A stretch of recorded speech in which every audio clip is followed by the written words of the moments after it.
Salut! Si tu te lances dans le développement ou l'informatique, tu vas forcément entendre parler de la programmation orientée objet ou POO pour les intimes. Aujourd'hui, on va voir ça ensemble, un peu comme si on construisait l'architecture de ton propre projet de jeu vidéo de course automobile. C'est en structurant ce jeu concret que toute la logique abstraite du code va s'éclairer. Au menu de notre explication aujourd'hui, le paradigme objet, la différence entre classe et instance, le rôle clé des constructeurs, la puissance de l'héritage, la grande hiérarchie des objets, et on finira par un petit défi pratique. Commençons par la base. C'est quoi exactement ce fameux paradigme objet dont tous les développeurs parlent? La définition technique te dira que c'est un ensemble d'attributs et de méthodes stockés dans une variable. Bon, on va faire beaucoup plus simple. Imagine que c'est juste une boîte virtuelle dans ton jeu, un conteneur qui retient des données spécifiques, tes attributs, et les actions qu'il est possible d'effectuer qu'on appelle tes méthodes. Prends une voiture dans la vraie vie. Elle a une marque et un modèle. Ça, dans ton code, ce sont tes données, tes fameux attributs. Et quand le pilote appuie sur l'accélérateur, c'est une action. Eh bien, en code, cette action devient une méthode. C'est littéralement le fonctionnement du monde réel transposé directement dans le moteur de ton jeu.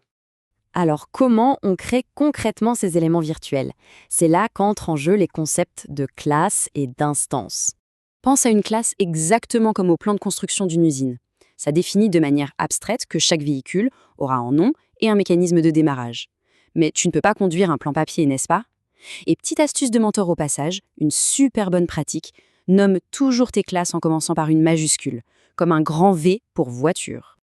L'instance, par contre, c'est le produit fini. C'est ta Ferrari F488 flambant neuve qui vient d'apparaître sur la ligne de départ, générée à partir du plan de l'usine. La classe est en modèle abstrait et l'instance est en entité réelle et jouable. Et pour passer du plan de construction à la voiture réelle, on utilise un mécanisme génial en programmation. On utilise une méthode très spéciale appelée le constructeur, accompagnée du mot-clé magique « new ». C'est ce qui te permet d'injecter des détails, comme la marque Ferrari, directement en mémoire. Attention, l'une des erreurs les plus classiques quand on débute, c'est d'oublier de taper ce fameux « new ». Sans lui, ton objet ne naît tout simplement pas et ton jeu risque de planter direct. Maintenant, on va aborder un concept qui va littéralement te sauver la vie sur des projets complexes, l'héritage. C'est un principe génial pour ne pas réécrire le même code. C'est exactement comme quand tu crées différents types d'armes dans un jeu, comme une épée ou un arc, qui partageraient la même statistique de points de dégâts. Mais restons sur nos véhicules de course pour illustrer. Imagine une voiture et une moto. Les deux peuvent démarrer et avancer.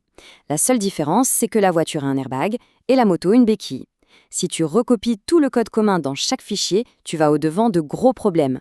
Imagine un instant devoir mettre à jour manuellement un seul nom de variable, partagé à travers 150 classes de véhicules différentes. Tu vas vraiment aller corriger 150 fichiers à la main. C'est le cauchemar absolu de la maintenance, avec un risque d'erreur colossal. La solution parfaite, c'est l'héritage.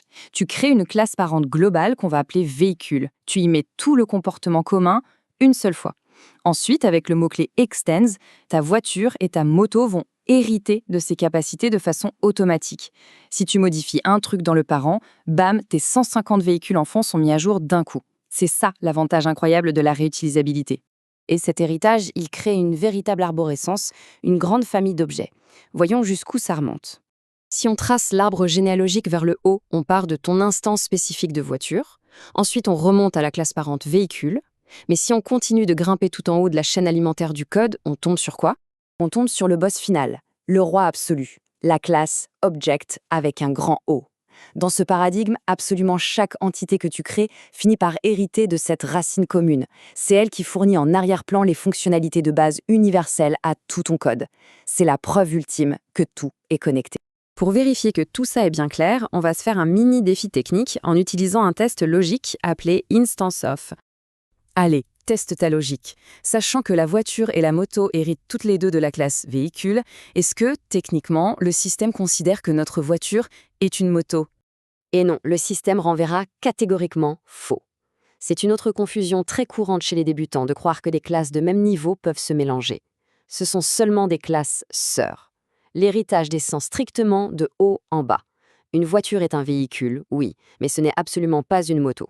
On pousse le piège encore plus loin. Que se passe-t-il si on demande au moteur de notre jeu si cette superbe voiture est en fait une instance d'integer, c'est-à-dire un simple nombre entier? Sans grande surprise, c'est totalement faux. Même si la voiture et le nombre entier finissent tous les deux par hériter du grand roi Object tout en haut, ils appartiennent à des branches parallèles complètement séparées. Dans ton code, les grandes familles restent rigoureusement cloisonnées. Du coup, ça soulève une sacrée question d'architecture pour la suite. Si ces branches d'objets sont tellement séparées les unes des autres, comment on fait quand on a besoin que des éléments qui n'ont rien à voir partagent quand même des comportements communs? C'est un vrai défi de développeur. Et c'est exactement là que la magie d'un outil appelé les interfaces entre en jeu. Mais ça, ce sera pour une prochaine exploration. J'espère que cette plongée dans l'orienté objet t'a été utile. Garde bien ces bases en tête pour tes futurs projets de code.